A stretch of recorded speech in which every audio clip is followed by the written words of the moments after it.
రాష్ట్రాల బిల్లులపై గవర్నర్ రాష్ట్రపతికి గడువు పెడుతూ సుప్రీంకోర్టు తీర్పు ఇప్పుడు దేశవ్యాప్తంగా రాజకీయాల్లో హాట్ గా చర్చకు దారితీసింది. ప్రజల చేత ప్రజల కొరకు ఎన్నుకున్న ప్రభుత్వాల విషయంలో గవర్నర్ల వ్యవస్థ, రాష్ట్రపతి అధికారాలను మరోసారి గుర్తు చేసింది సుప్రీంకోర్టు. రాష్ట్ర ప్రభుత్వం, రాజ్యాంగ పరిరక్షకుడైన గవర్నర్ మధ్య ఉండాల్సిన సహకార స్ఫూర్తి, కేంద్ర రాష్ట్రాల మధ్య సత్సంబంధాల బలోపేతంపై సుప్రీంకోర్టు చేసిన సూచనలు ఆల్రెడీ రాజ్యాంగంలో ఉన్నవే. కాకపోతే ప్రజల సంక్షేమానికి రూపొందించే బిల్లులు, తీసుకొచ్చే చట్టాల విషయంలో ఏ వ్యవస్థకు నిర్లక్ష్యం, జాప్యం చేసే అధికారం ఉండకూడదు అనేది సుప్రీం సుస్పష్టం చేసింది.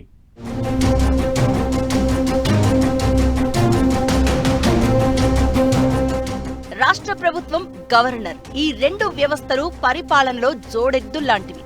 ఒక వ్యవస్థ ప్రజా ప్రతినిధులుగా ప్రజల చేత ఎన్నుకోబడింది. ఇంకో వ్యవస్థ రాజ్యాంగాన్ని పరిరక్షించాల్సిన బృహత్తరమైన బాధ్యత, మార్గనిర్దేశకత్వంతో కూడుకున్నది. ప్రభుత్వం ప్రజల ఆకాంక్షలకు అనుగుణంగా పనిచేస్తుంది. సర్కారుకు వెన్నుదన్నుగా ఉంటూ ధర్మ సూక్ష్మాలను సూచిస్తూ సరైన దారిలో వెళ్లేలా సలహాలు, సూచనలు చేసే బాధ్యత గవర్నర్ వ్యవస్థది.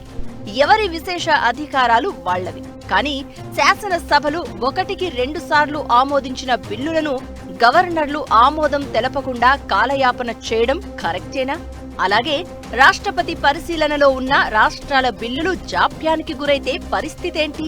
దీనిపై సుప్రీంకోర్టు ఇచ్చిన సంచలన తీర్పుపై ఇప్పుడు దేశవ్యాప్తంగా పెద్ద చర్చ జరుగుతోంది.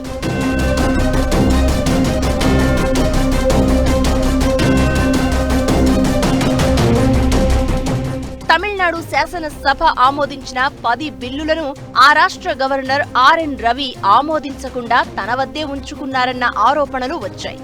ప్రభుత్వం సుప్రీంకోర్టును ఆశ్రయించగా గవర్నర్ వ్యవహార శైలి సరైంది కాదని తప్పుపట్టింది. శాసనసభలు 1కి 2 సార్లు ఆమోదించిన బిల్లులను గవర్నర్లు ఆమోదం తెలపకుండా కాలయాపన చేయడం కరెక్ట్ కాదని తెలిపింది. అదే సమయంలో రాష్ట్రపతి పరిశీలనలో ఉన్న రాష్ట్ర బిల్లులు కూడా తీవ్ర జాప్యానికి గురి కావడంపై సుప్రీంకోర్టు కీలక వ్యాఖ్యలు చేస్తూ సంచలన నిర్ణయం తీసుకుంది. గతంలో ఎన్నడూ లేని విధంగా ఈ అంశంలో గవర్నర్తో పాటు రాష్ట్రపతికి గడువు విధించింది. మ్యాక్సిమం 3 నెలలు సమయమిచ్చి ఆలోగా బిల్లుల్ని ఆమోదిస్తారా లేదా తిప్పి పంపుతారా, ఏదో ఒకటి చేయాలని నిర్దేశించింది. బిల్లులను రాష్ట్ర ప్రభుత్వానికి వెనక్కి పంపిస్తున్నట్లయితే అందుకు కారణాలను కూడా సరైన రీతిలో జత చేయాలని తెలిపింది. ఈ తీర్పు తర్వాత కూడా గవర్నర్లు బిల్లులపై జాప్యం చేస్తుంటే సుప్రీంకోర్టును నేరుగా ఆశ్రయించవచ్చని ప్రభుత్వాలకు సూచించింది. అంతేకాదు రాష్ట్రాల్లో గవర్నర్ల నిష్క్రియాపరత్వం న్యాయ సమీక్ష పరిధిలోకి వస్తుందని కోర్టు స్పష్టం చేసింది. రాజ్యాంగ అధికరణం 142 ద్వారా ఇలాంటి సంపూర్ణ అధికారం సుప్రీంకోర్టుకు ఉందని justice JB Pardiwala, justice are Mahadevan ధర్మాసనం తేల్చి చెప్పింది.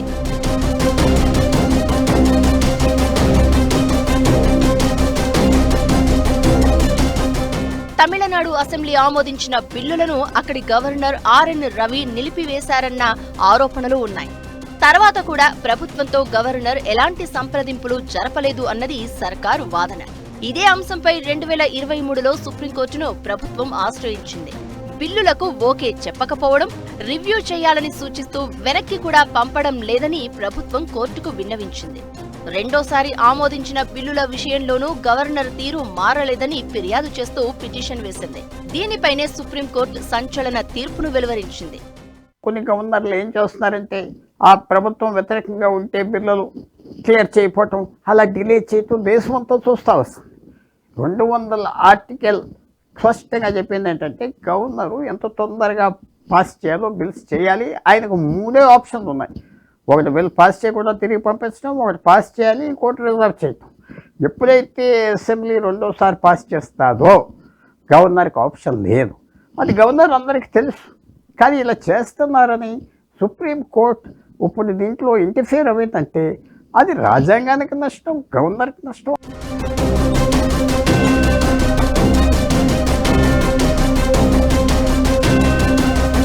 తీర్పు సందర్భంగా చాలా కీలకమైన అంశాలను సుప్రీంకోర్టు ప్రస్తావించింది.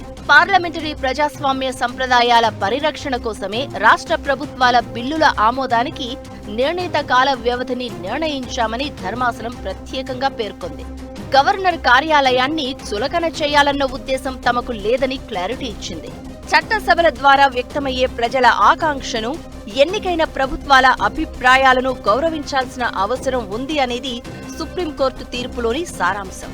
రాజకీయాలకు అతీతంగా ఒక స్నేహితుడిగా, మార్గదర్శిగా, రాజ్యాంగ పరిరక్షకుడిగా గవర్నరు హుందాగా వ్యవహరించాలని అత్యున్నత న్యాయస్థానం ఆకాంక్షించింది.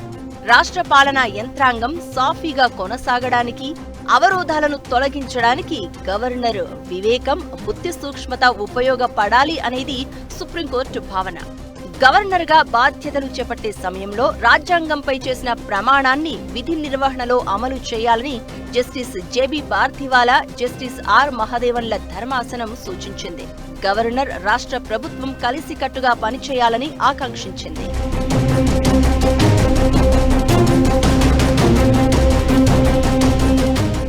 శాసనసభ ఆమోదించిన బిల్లును గవర్నర్ ఆమోదించాలా, తిరస్కరించాలా? బిల్లులపై గవర్నర్, రాష్ట్రపతికి గడువు నిర్దేశిస్తూ సుప్రీంకోర్టు ఇచ్చిన తీర్పును ఎలా చూడాల్సిన అవసరం ఉంది? రాజ్యాంగ వ్యవస్థల అధికారాలు, బాధ్యతల్ని సుప్రీంకోర్టు ఎందుకు మరోసారి గుర్తు చేసింది? ఇంతకీ ప్రభుత్వ అధికారాలేంటి? రాష్ట్రపతి, గవర్నర్ల బాధ్యతలు, వారికున్న విశేష అధికారాలు ఏంటి? ఓసారి చూద్దాం. రాష్ట్ర శాసనసభలు ఆమోదించిన బిల్లులపై గవర్నర్, రాష్ట్రపతికి గడువు నిర్దేశిస్తూ సుప్రీంకోర్టు ఇచ్చిన తీర్పు కేవలం తమిళనాడు సర్కారు వేసిన పిటిషన్ను ఉద్దేశించింది కాదు. తెలంగాణ, పంజాబ్ లాంటి రాష్ట్రాల్లో గవర్నర్లు శాసనసభలు ఆమోదించిన బిల్లులను దీర్ఘకాలం పెండింగులో పెట్టడం లేదా రాష్ట్రపతికి పంపడం గతంలో వివాదాస్పదంగా మారాయి.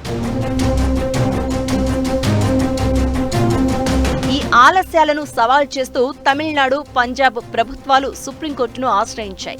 ఈ సందర్భంగా సుప్రీంకోర్టులో గవర్నర్, రాష్ట్రపతి అధికారాలపై న్యాయ సమీక్ష జరిగింది.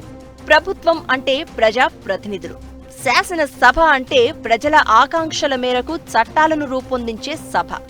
గవర్నర్ రాజ్యాంగ పరిరక్షకుడు. అసెంబ్లీలో ఆమోదించిన బిల్లులు గవర్నర్ ముందుకు వెళ్లినప్పుడు 3 ఆప్షన్స్ ఉంటాయి. 1 ఆమోదించడం, 2 సరైన కారణాలతో తిరస్కరించి శాసనసభకు తిప్పి పంపడం, 3 రాష్ట్రపతి పరిశీలనకు పంపడం. ఇవి కాకుండా బిల్లును జాప్యం చేస్తూ ఎక్కువ కాలం పెండింగ్లో పెట్టడం రాజ్యాంగ స్ఫూర్తికి విరుద్ధమని కోర్టు చెప్తోంది. గవర్నర్ బిల్లు అందిన నెలలోపు నిర్ణయం తీసుకోకుంటే ఆ బిల్లు ఆటోమేటిక్గా చట్టంగా పరిగణించవచ్చని తమిళనాడు కేసులో సుప్రీంకోర్టు స్పష్టం చేసింది. అదే గవర్నర్ బిల్లును రాష్ట్రపతికి పంపితే 3 నెలల్లోపు నిర్ణయం తీసుకోవాలి. ఇక్కడ ఆలస్యం లేదా నిర్ణయం తీసుకోకపోవడం అనేది రాజ్యాంగ స్ఫూర్తికి వ్యతిరేకమని కోర్టు అభిప్రాయపడింది. గవర్నర్ పంపిన రాష్ట్రాల బిల్లులు రాష్ట్రపతి తిరస్కరిస్తే వాటికి సరైన కారణాలు జత చేయాలని సూచించింది.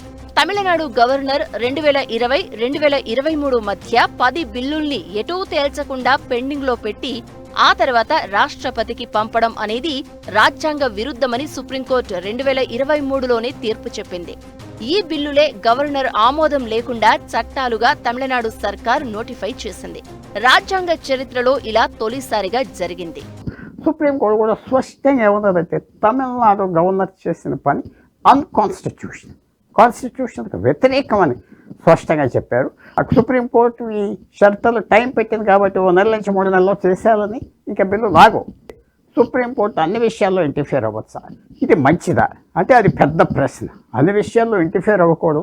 మిగతా గవర్నమెంట్లో ఉన్న ప్రెస్ లేకపోతే గవర్నర్లు, మిగతా ఇన్స్టిట్యూషనల్ పవర్స్ అందరూ వాళ్ళే చదువుకుంటే వెళ్ళిపోవాలి. అది మాత్రం చేయటం లేదని సుప్రీంకోర్టు ఇంటర్వ్యూ అయింది. ఆర్టికల్ 200 ప్రకారం గవర్నర్కు బిల్లులపై నిర్ణయం తీసుకునే అధికారం ఉంటుంది, కానీ ఎక్కువ ఆలస్యం చేసే అధికారం లేదు. ఆర్టికల్ 201 ప్రకారం రాష్ట్రపతికి బిల్లులపై నిర్ణయం తీసుకునే అధికారం ఉంటుంది. కోర్టు ఈ ఆర్టికల్ ఆధారంగానే రాష్ట్రపతికి గడువు నిర్దేశించింది. ఆర్టికల్ 356 ప్రకారం గవర్నర్ రాజకీయ ఒత్తిళ్లకు లోనై బిల్లులను ఆలస్యం చేస్తే అది రాష్ట్ర ప్రభుత్వం అంటే ప్రజలు ఎన్నుకోబడిన ప్రభుత్వ పనితీరును దెబ్బతీస్తుంది. ఇది రాజ్యాంగ సంక్షోభానికి దారితీయవచ్చని సుప్రీంకోర్టు హెచ్చరించింది. శాసనసభలు ప్రజల ఇష్టాలను ప్రతిబింబిస్తాయి. బిల్లులు సరైన సమయంలో చట్టాలుగా మారితే ప్రభుత్వ విధానాలు వేగంగా అమలవుతాయి. దీనికి గవర్నర్ వ్యవస్థ మరింత సహకార స్ఫూర్తితో ఉండాలి. అప్పుడే కేంద్ర రాష్ట్రాల మధ్య సమతుల్యత, సత్సంబంధాలు బలపడతాయని సుప్రీంకోర్టు అభిప్రాయపడింది. అంతిమంగా ప్రజాస్వామ్య సహకార స్ఫూర్తి బలపడడం, ప్రజల ఆకాంక్షలు నెరవేరుతాయి అనేది సుప్రీంకోర్టు ఆకాంక్ష. అంతేకాని గవర్నర్, రాష్ట్రపతి వ్యవస్థలను ఏమాత్రం కించపరిచే ఉద్దేశం కాదని కూడా అత్యున్నత న్యాయస్థానం సుస్పష్టం చేసింది.